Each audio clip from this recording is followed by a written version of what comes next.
Chance. You see yourself.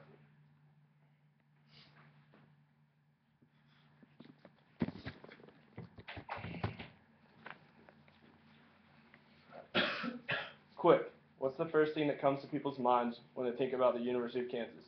Basketball, right?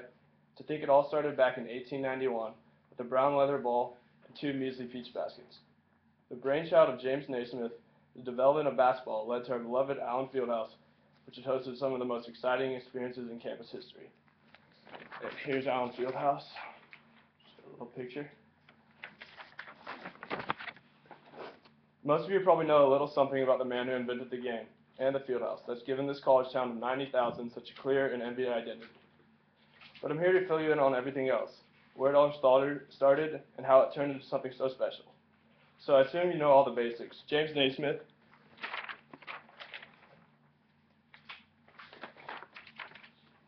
two peach baskets, and a leather ball. There's a lot more to the man and the game's development. As stated in the research article by Kansas Heritage, the concept of basketball actually came from a backyard game called Duck on a Rock that he played while growing up in Ontario, Canada. Naismith and his friends played in their one-room schoolhouse, taking turns trying to knock a toy duck off a rock. He took that childhood game with him to the YMCA in Springfield, Massachusetts, where he desperately needed an active game for his kids to play in the winter. In 1891, the first game of basketball was played using two peach baskets and a soccer ball. The common misconception is that the game was actually invented in Lawrence. That's a fun thing to claim, but it's not true. It happened in Springfield, Massachusetts, but it is made famous here, so we do have that. It's also kind of fun to look over the original rule book, which I found online on the USA basketball website. For instance, in the original rule book, after each basket, there was a jump ball at midcourt. If the ball went out of bounds, the first one to get it keeps it. So you can imagine some of the scrambles once this ball went out. Also, 3 straight fouls on the same team meant 2 points for the other team. In 1898, Naismith moved to our beloved Lawrence to teach gym class and coach the basketball team. He also continued his practice as a sports physiology doctor, in addition to being a Presbyterian minister. Needless to say, he wasn't just cooped up in his room inventing the game. He had a heck of a lot on his plate. He retired in 1907, finishing with a record of only 55 and 60. Yes, the man who invented basketball lost more games than he won. He was the only coach at KU to ever have a losing record. Naismith passed away in Lawrence, fittingly, in 1939. Naismith never got the pleasure of coaching in the legendary Allen Fieldhouse.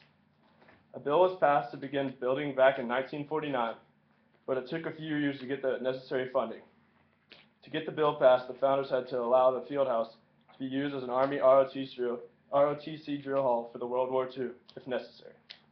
It was never used, keeping the gym as a basketball-only heaven. Naismith also, according to an article on Hoop Zone, lost a vote in University Daily Kansan, 924 to 10, to Fog Allen to have the Fieldhouse named after him. His name is on the court, though, and even though he passed away, he played a central role in the first game ever at Allen.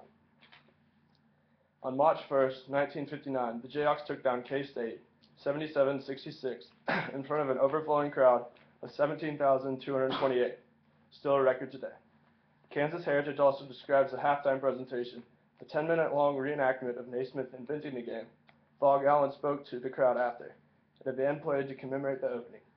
The presentation was a huge hit and with the sellout crowd. KU's dominance has spanned a lot of the changes to Allen Fieldhouse.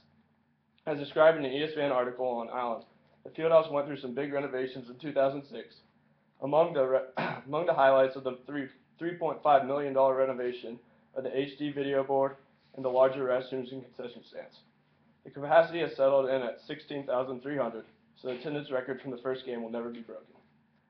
Hoop Zone also details the $8 million museum, also dedicated in 2006, which features the center circle, the very first slab of hardwood used in Allen Fieldhouse. The museum is a goldmine of memorabilia and tradition. Allen Fieldhouse is an icon, a place where tradition comes alive.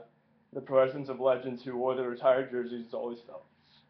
Like the legendary Wilt Chamberlain, who holds the record for the most points ever scored in a basketball game with an outstanding 100 points. Here's a picture after Wilt Chamberlain's game, holding up the 100-point sign, as you can all see. James Naismith's creativity has given this college town more enjoyment and satisfaction than almost any other place in the world. Without it, we wouldn't have the hallowed grounds of Allen Fieldhouse. Not to mention the great game of basketball itself. Without Naismith, how else would we respond to the disses about the football team? Not with wait till basketball season, that's for sure.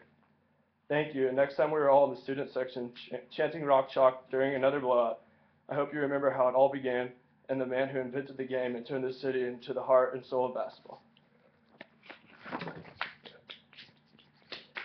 What the fuck?